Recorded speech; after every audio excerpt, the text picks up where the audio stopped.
dalam pembahasan ini sudah jauh karena udah lewat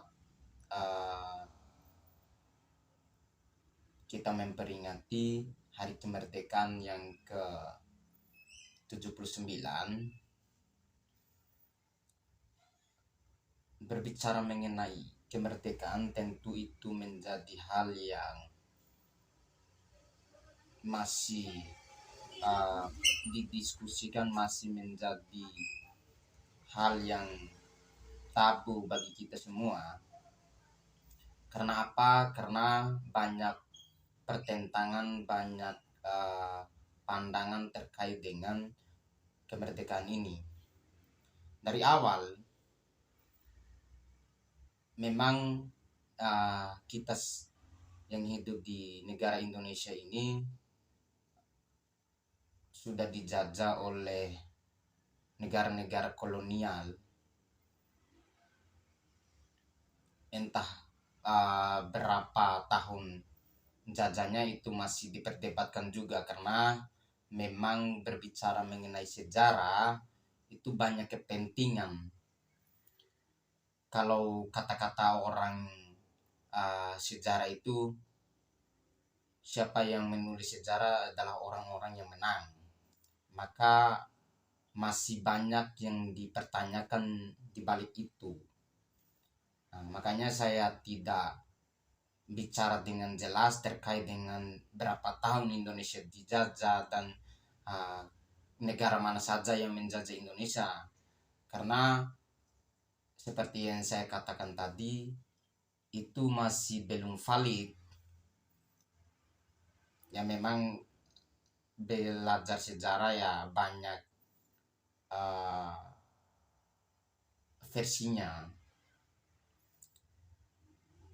Tapi itu yang perlu diilhami oleh kita semua, mana yang mayoritasnya itu yang diikuti. Tapi berdasarkan fakta, untuk menunjukkan fakta dalam sejarah, dia harus ada bentuk dan kesesuaian bentuk itu dan teori yang kita pakai. Itu belajar sejarah. Ya kita lupakan dulu sejarah, kita kembali lagi pada suatu kemerdekaan. Pada zaman dahulu, belajar berbicara mengenai kemerdekaan, tentu yang perlu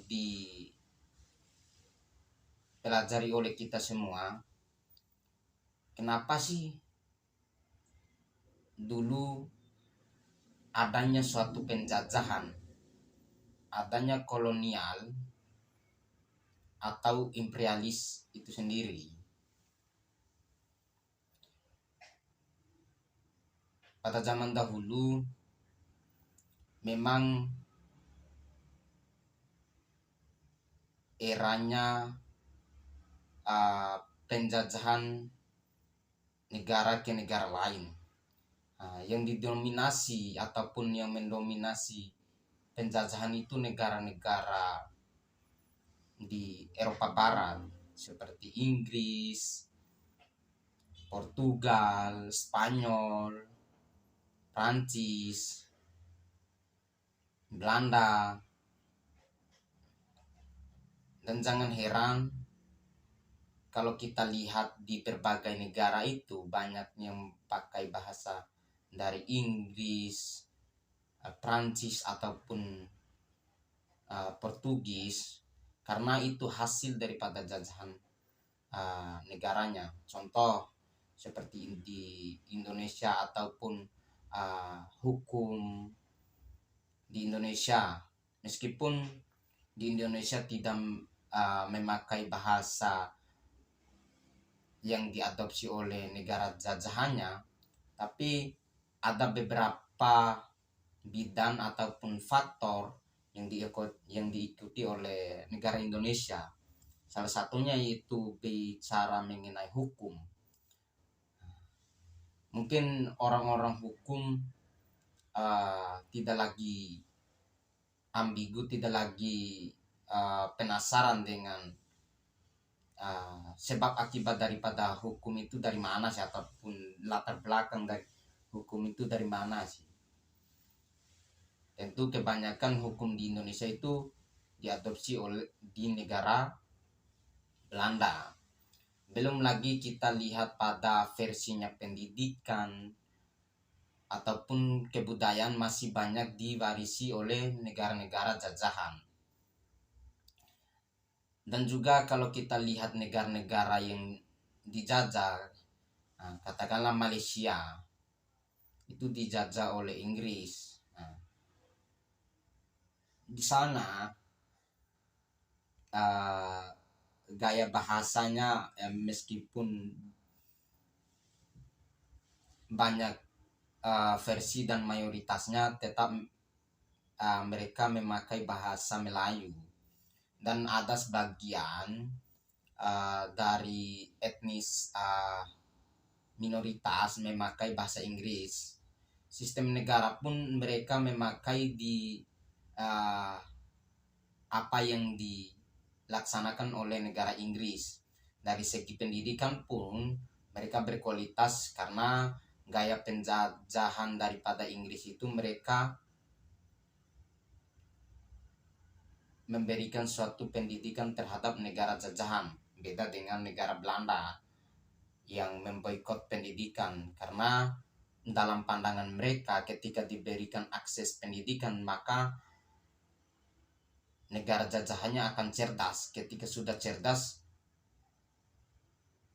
masyarakatnya mereka akan melawan kembali. Itu dalam mindsetnya negara Belanda dalam melakukan kolonial.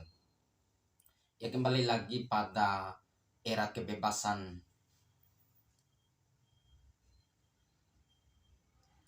Tentu kita sudah belajar panjang kali lebar terkait dengan sejarah kolonial, sehingga lahirnya suatu kemerdekaan yang diraih oleh Indonesia lewat proklamasi yang disampaikan oleh Bapak Presiden Insinyur Soekarno.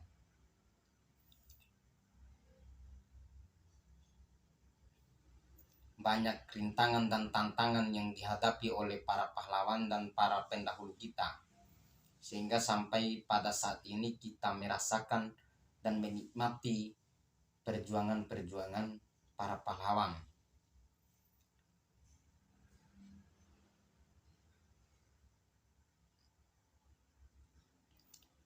Tapi dalam kemerdekaan Indonesia banyak pro dan kontra. Salah satunya yang memberikan pandangan yang kontra terhadap kemerdekaan Indonesia, dan pandangan para pahlawan itu dirasakan oleh kita sekarang ini. Itu yang ingin saya bicarakan. Meskipun pada saat itu banyak pahlawan yang mati-matian untuk memperjuangkan kemerdekaan dari negara jajahan, mulai dari Insinyur Soekarno, Muhammad Hatta, Muhammad Yamin, Soepomo,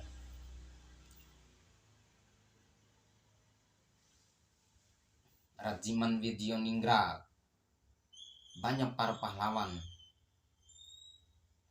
Tapi banyak pula atau ada sebagian yang kontra terhadap kemerdekaan Indonesia. Kata-katanya seperti ini: jangan dulu kita merdeka sebelum kita merdeka secara utuh dan ataupun sempurna. Karena apa? Dalam pandangan salah satu tokoh pahlawan, saya tidak ingin sebutkan namanya, dalam pandangannya kemerdekaan ini hanya sebatas pada kita bebas dari penjajahan secara fisik. Dalam artian secara fisiknya itu kita bebas hanya pada kebebasan untuk aktivitas aja, tapi kita tidak bebas dari pemikiran, kita tidak bebas dalam ekonomi, kita tidak bebas dalam hal sosial. Kita hanya bebas pada penjajahan dari negara lain secara fisik. Itu yang dimaksud oleh salah satu tokoh pahlawan kita. Coba kita refleksi sekarang apa yang dilontarkan oleh pahlawan kita pada masa itu. Inisialnya T. Sekarang kebebasan kita hanya pada atau kemerdekaan kita itu hanya pada tataran kemerdekaan dari penjajahan secara fisik. Dalam artian penjajahan secara fisik itu penjajahan tidak ada lagi kita disenjatain atau kita menjadi korban bom dan lain sebagainya atau alat-alat militer dari negara lain.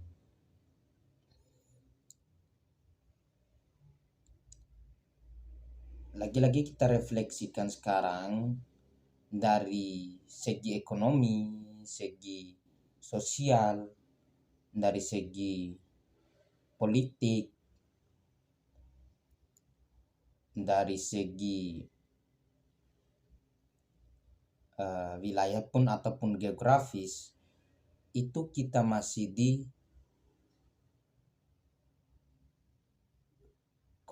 kolonial era modern dalam pandangan saya. Contoh dari segi ekonomi, negara yang bebas secara utuh, dia tidak lagi untuk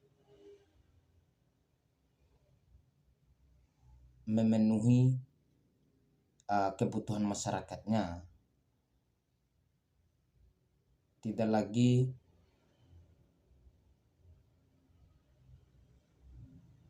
utang terhadap negara lain, utang terhadap organisasi-organisasi keuangan, atau kalau organisasi keuangan itu IMF,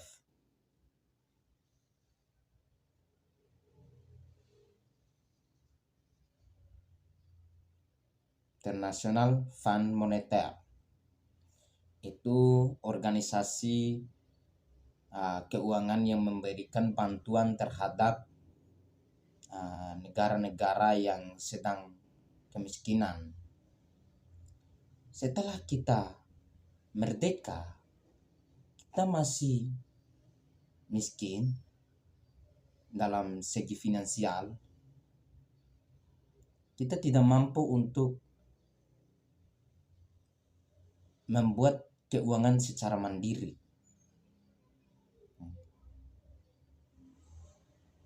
Masih utang dengan negara lain. Itu dari segi ekonomi. Belum lagi kita bicara dalam segi sosial, apalagi era sekarang. Era sekarang dari segi sosial, bagaimana perkembangan zaman yang semakin hari lebih mengarah pada hal yang negatif dari segi pergaulan, entah itu dari orang yang tua-tua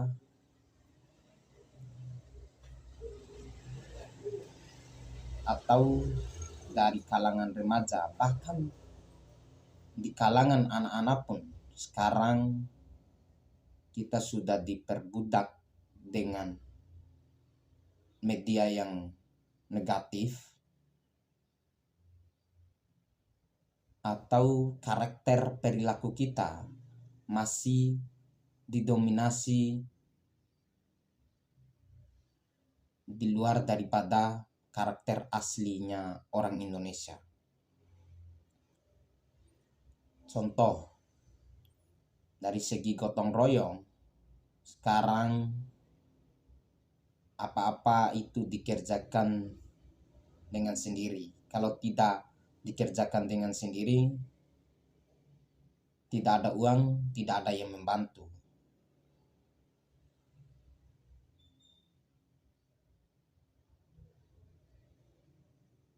Kalau kita refleksi sebelum era kemerdekaan, apa-apa itu dikerjakan dengan gotong royong. Bahkan dalam pandangan Insinyur Soekarno, sebenarnya dalam poin eka silanya sebelum melahirkan Pancasila, poin eka silanya 1, semuanya itu dikerjakan secara gotong royong.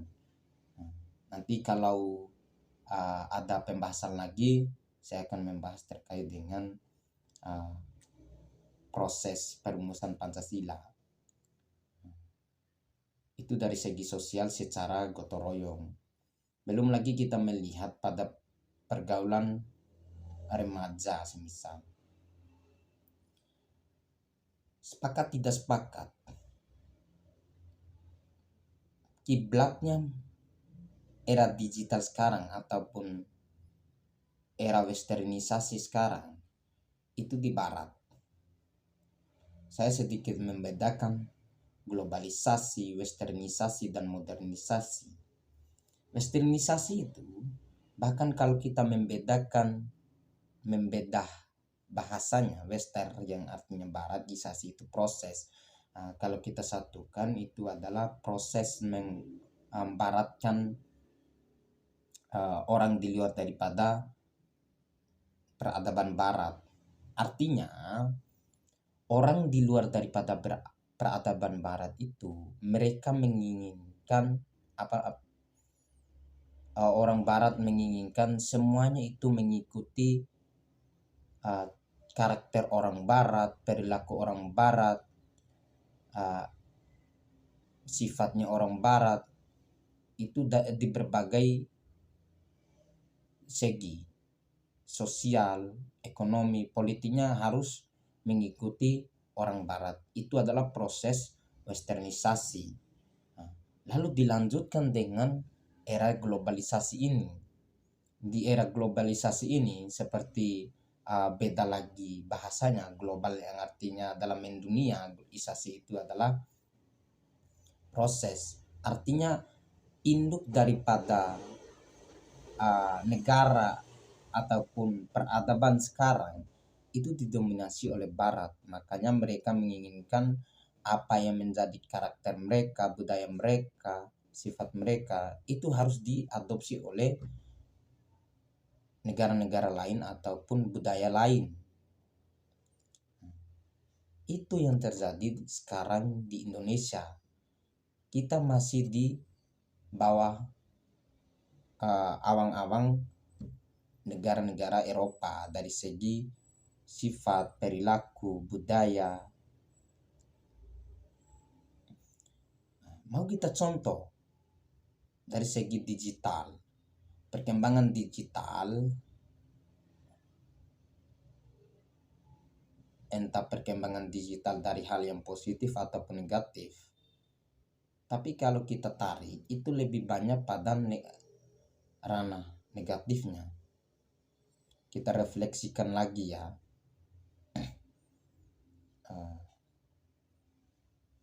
Media sosial yang paling banyak pengikutnya ataupun banyak digunakan itu Facebook, IG, dan yang YouTube, dan yang paling tren sekarang TikTok. Kita amati ataupun kita seksama melihat itu banyak hal negatif daripada positifnya. Kenapa demikian saya bisa menyatakan hal seperti itu? Ujaran kebencian, penyebaran hoaks,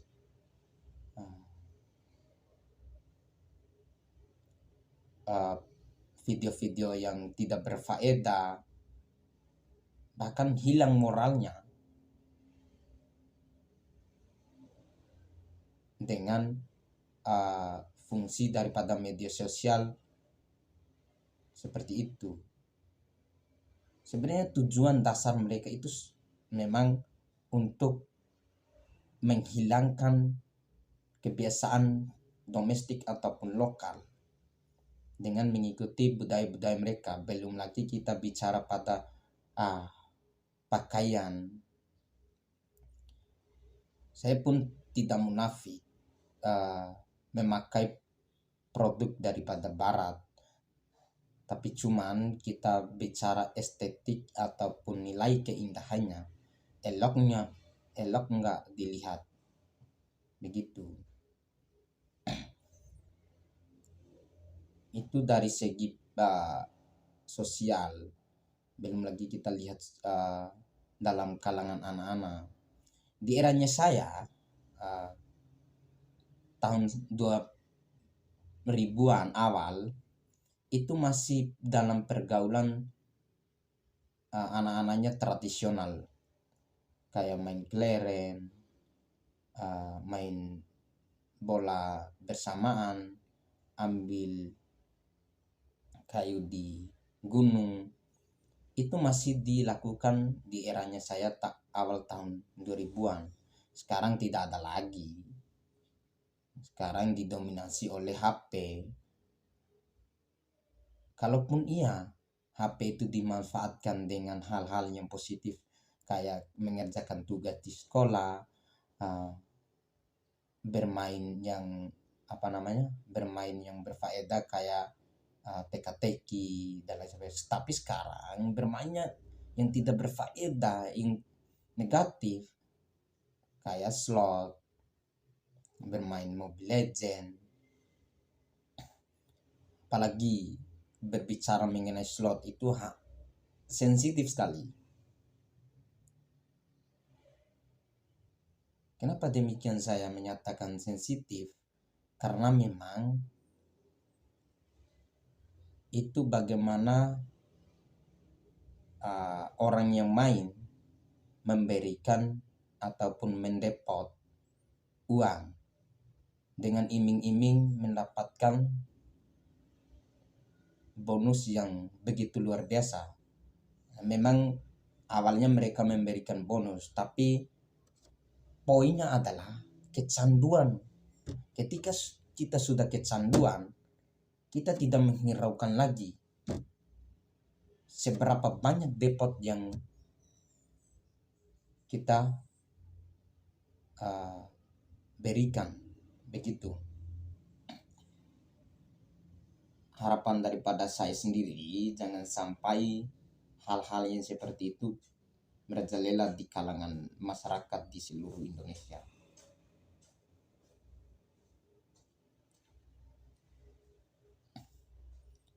Itu dari segi sosial. Belum lagi kita lihat dari segi sosial yang lain, seperti pakaian ataupun dari segi perfilman. Bukan saya melarang atau mengintimidasi atau khianat terhadap perilaku masyarakat remaja sekarang, tapi saya sedikit mengamati, itu sudah melenceng dari budaya kita sebagai negara Indonesia yang memiliki khas lokal, khas domestik sendiri. Belum lagi kita lihat tersisinya pakaian tradisional karena sudah didominasi oleh pakaian barat. Jangan heran ketika kita nonton perfilman itu ada tujuan khusus. Salah satunya adalah mereka bagaimana mempopulerkan gaya pakaian mereka, sehingga orang-orang yang nonton film itu ingin memakainya juga, sehingga brand mereka laris. pakaian tradisional ala Indonesia pun tersisi, terpinggirkan, begitu loh. Kalaupun iya pakaian yang sedikit elok dipandang ataupun estetik, itu pakaian yang tidak enak dipandang gitu loh, senonoh dilihat. Itu pengaruh daripada salah satunya dunia perfilman. Makanya untuk nonton film juga atau nonton di YouTube itu banyak kita nonton yang berfaedah, berpositif, kayak podcast, kayak ceramah, kayak debat dan lain sebagainya. Kalau dari saya sendiri, bukan pada ranahnya film itu pada nilai cerita dan lain sebagainya, tapi ada tujuan yang memang yang ingin mereka tuangkan di situ. Belum lagi kita lihat pada sosial yang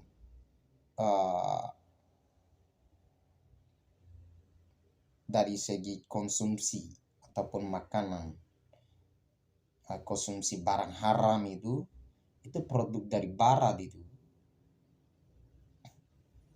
itu salah satu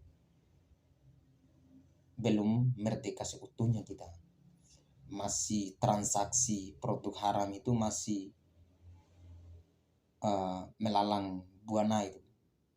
Walaupun pemerintah secara teks itu mengharamkan atau mengilegalkan barang itu, tapi di balik itu ada proses kemunafikan yang dilakukan oleh para oknum politik, oknum negara. Mereka seolah-olah sebagai penyelamat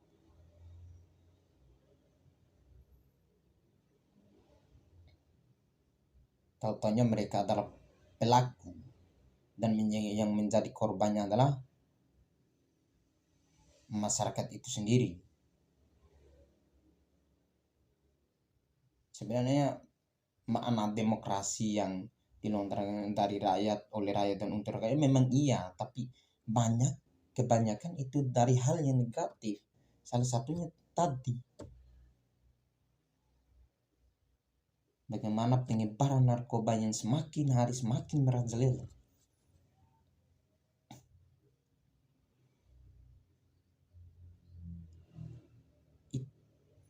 Itu kemerdekaan yang masih dibawa-bawa di awang-awang oleh negara barat.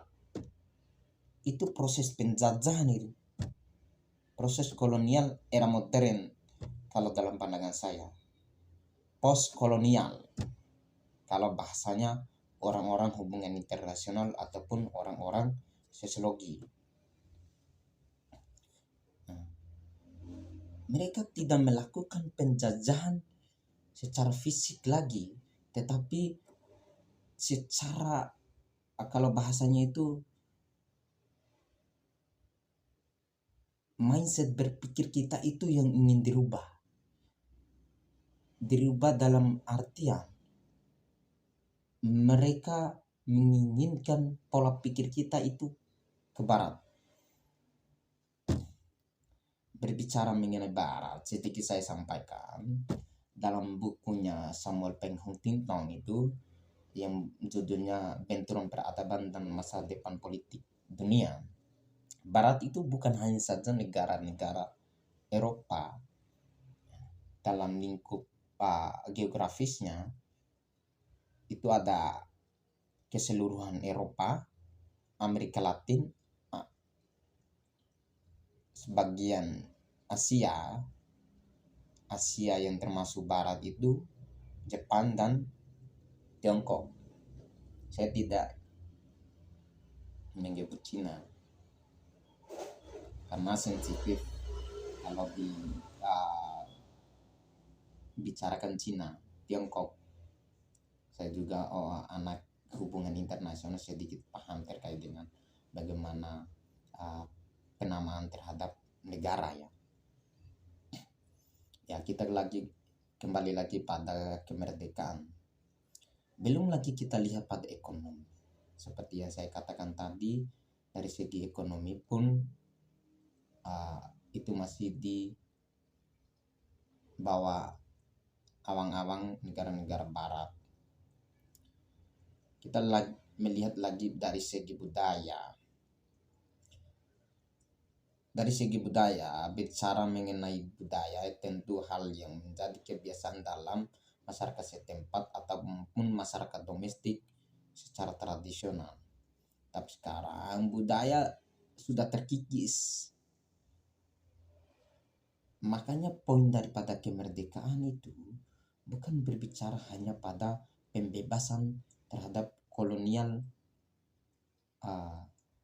ataupun pembebasan diserang secara fisik gitu loh.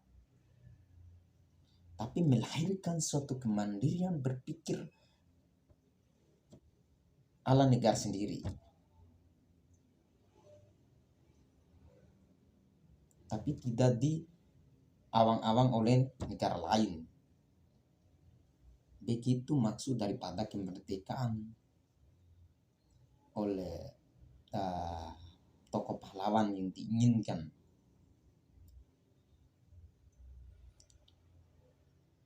Belum lagi kita lihat pada segi politik. Dari segi politik, secara teks memang sudah sesuai dengan sistem yang kita pakai, sistem demokrasi. Tapi itu tidak sesuai dengan seperti video sebelumnya, tidak sesuai dengan harapan problem yang terjadi di Indonesia. Berbicara mengenai politik itu berbicara mengenai bagaimana melahirkan suatu pemimpin yang bisa memberikan solusi atas problem yang dihadapi oleh masyarakat itu sendiri. Tapi apa sekarang yang kita hadapi adalah melahirkan pemimpin yang oligarki. Berbicara mengenai oligarki itu atas kelompok orang yang memiliki suatu kekuatan, yang menginginkan suatu kekuasaan hanya kepentingan kelompoknya sendiri, tapi tidak berbicara mengenai kepentingan secara umum masyarakat. Itu di luar daripada konteks demokrasi.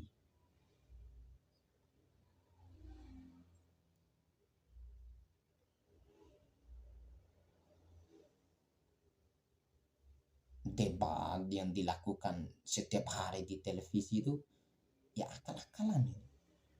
Ujung-ujungnya apa? Ketika berkoalisi, mana satu frame-nya, ya mereka tidak ada lagi yang namanya permusuhan tadi. Makanya dalam bahasa politik itu menariknya, tidak ada kawan sejati dan tidak ada lawan sejati. Bukan itu sebenarnya tujuan demokrasi. Ya sebenarnya memang kita lihat demokrasi yang memang ada yang memimpin dan ada yang sebagai oposisi atau memberikan suatu kritikan arahan. Tapi tidak ada yang memang memberikan suatu arahan terhadap perbaikan sistem pemerintahan. Ketika sudah dikantongi, mereka ikuti alurnya. Demi apa? Demi kekuasaan. Itu pengaruh apa? Ya pengaruh kolonial ataupun postkolonial itu. Jangan kita anggap tidak ada perang dari negara lain itu. Di setiap negara itu ada, bahasa sederhananya itu ada mata-matanya. Kalau di Indonesia itu ada BIN, kalau di Amerika Serikat CIA, Central Intelligence Agency, sebagai yang memegang rahasia di negara tersebut, dan memberikan suatu arahan. Makanya kita ini jangan anggap kita sudah merdeka seutuhnya, karena masih dalam awang-awang post kolonial. Anehnya lagi, saya melihat dalam perayaan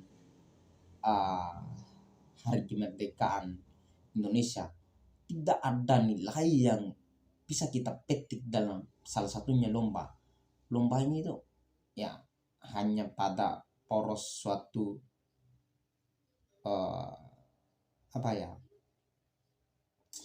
penghiburan yang tidak berfaedah, tidak ada nilai untuk kita refleksikan kemerdekaan itu.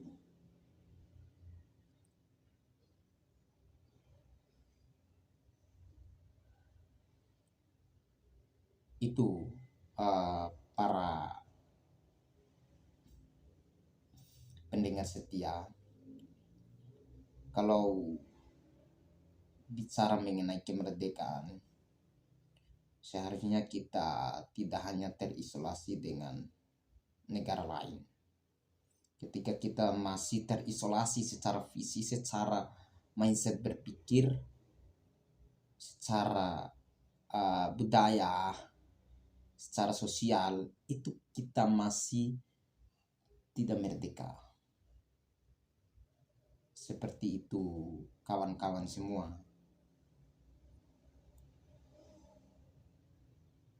Bukan saya mengintimidasi, bukan saya meminggirkan kemerdekaan yang diperjuangkan oleh para pahlawan, tapi marilah kita sebagai masyarakat Indonesia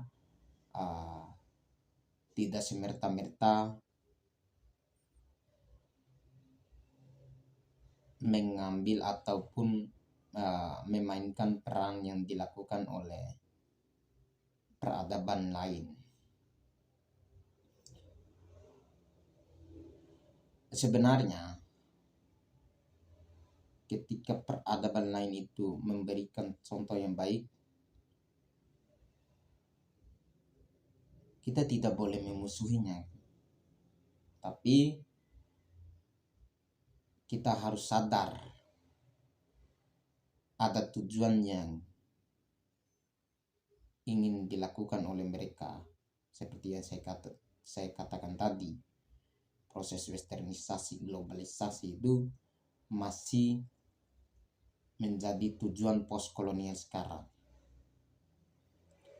Mungkin itu kawan-kawan, mari kita refleksikan kemerdekaan seutuhnya. Walaupun kita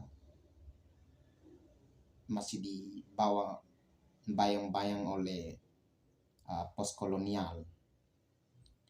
Sekian dan terima kasih. Mungkin kita dapat kembali lagi di channel Sancakanaru Official. Sekian dan wassalamualaikum warahmatullahi wabarakatuh.